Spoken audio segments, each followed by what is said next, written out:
Um, you know, I don't think we played our best game today against a really good Notre Dame football team. But starts with me. We got to do a better job as coaches. Preparing. We didn't convert enough third downs. We didn't get enough stops on defense. They ran the ball on us, which they've done all year. They didn't run for 306 yards. So we held them probably their average or less. But we didn't get enough stops, and it starts with me and every coach on down, and we got to make more plays.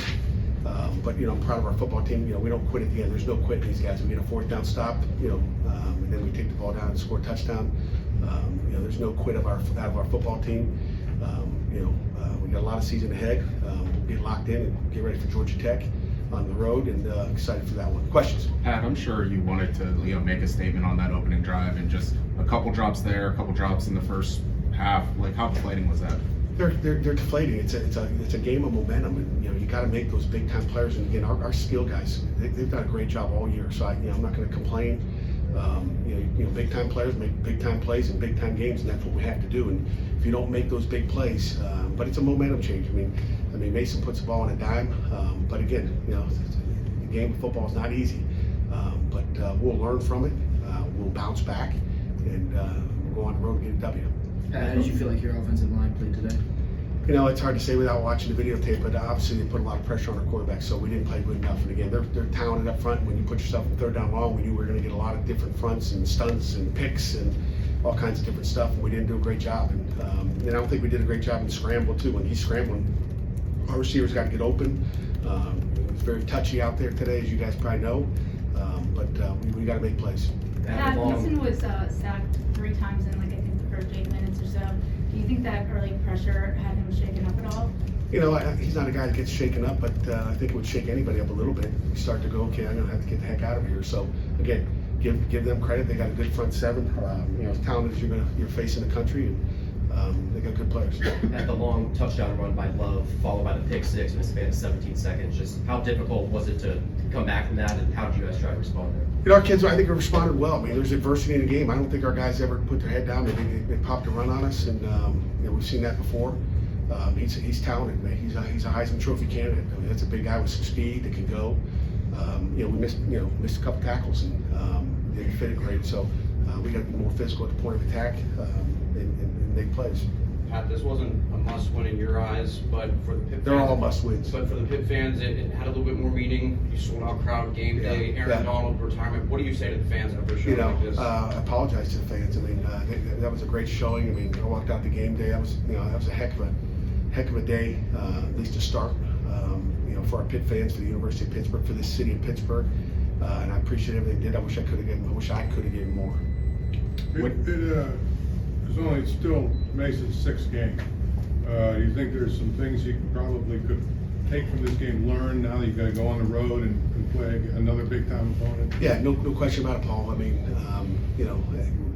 Every player on a football team can learn from just the little details. And I'm watching stuff on defense, at least from the iPad. There's so many details that we can fix and clean up that I look at and go, "What are you doing?" We haven't done in the past. So. That's all part of it. I want to make sure guys weren't too hyped up. Maybe they were, but I thought that was one of the keys to victory, making sure our guys didn't get too cranked up. And when you start to drop passes, it gives me a signal that maybe you were too excited.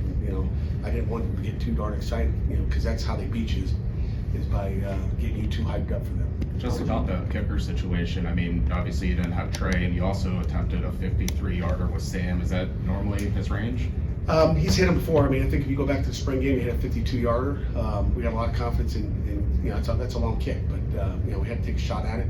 We weren't in a 4th down and go area of the field, and I wanted to see what he had. We do that every time, whether it's Trey.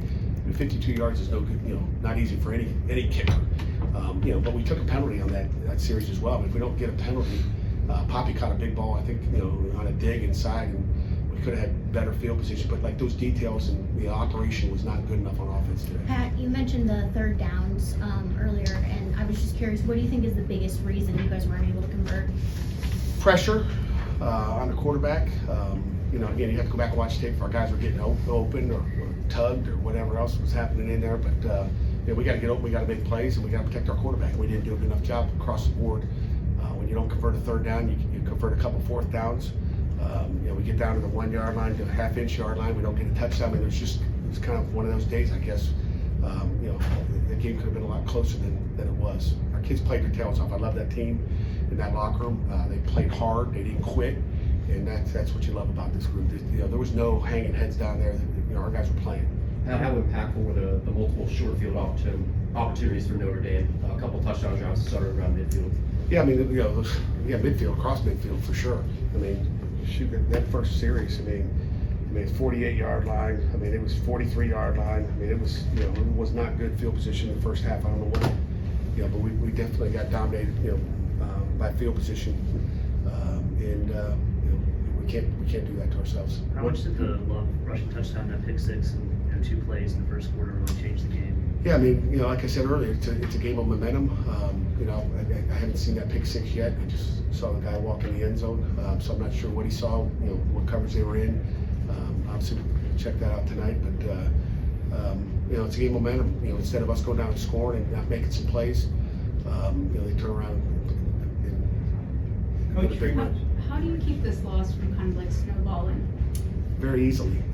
It's my job as the head coach to make sure that we don't let it snowball anything. We got a great Georgia Tech team now. We got another top 25 team coming up this week, and that's where our focus goes. But we got to get ready to play down in Atlanta, and I'm excited. Our kids will be excited. This will not snowball into anything. What did you make of the red zone situation? I think you guys had 8 plays that couldn't get in the end zone. Yeah, I mean, you got to convert. They're not neat. They're one of the best red zone defenses in the country. We didn't make plays. We'll look at the videotape to see what we were doing. I thought we had an excellent game plan going in, but good defenses, can change that. Couple more. Coach Freeman just mentioned during his press conference, he mentioned Mason and his ability to escape the block. He said that was something that very impressed him and alluded to defense from bigger plays. Any silver lining in what you saw in his escapability that? Yeah, I mean, he's avoiding some really good players, and I wish he wouldn't have do as much of that as he is, but we've seen him do that all year. He's made plays with his feet. Glad he came out healthy, and he's a fighter. He's a fighter. Mason's a good player, and I was happy for Eli to come down and get a touchdown pass at the end as well, just to give him some some time as well. Anything else? Okay, thank you.